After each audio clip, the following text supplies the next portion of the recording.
Дел од граѓаните на општина Киселавода најавуваат блокади на улиците и институциите со цел да успеат во намирата да го дислоцираат Центарот за зависници. Во текот на вчерашниот ден, дел од жителите се собрале во близина на Центарот за да ги договорат следните чекори, но и да упатат порака до локалната власт за потенцијалната опасност која доаѓа од зависниците. Општина Киселавода очекува до крајот на годината да се реши проблемот со Центарот за зависници. Оттаму додаваат дека рокот за дислокација на болницата е продолжен поради се што се случуваше последниве месеци во државата.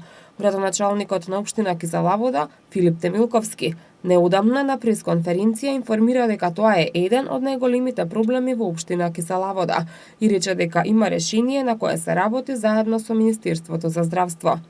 Во последниот период, поради зголемен број инциденти во Центарот има и поголемо присуство на полициски службеници и поради тоа ќе има средби со надлежните институции, рече градоначалникот, додавајќи дека имало рок до септември за решавање на проблемот, а сега се очекува да се реши до крајот на годината. Дел од граѓаните бараат исто така Центарот да се пренамени во поликлиника за да не мораат децата од Киселавода да ги носат во Јане Сандански на лекар и порачаа дека секоја општина треба да почне да се грижи за зависниците.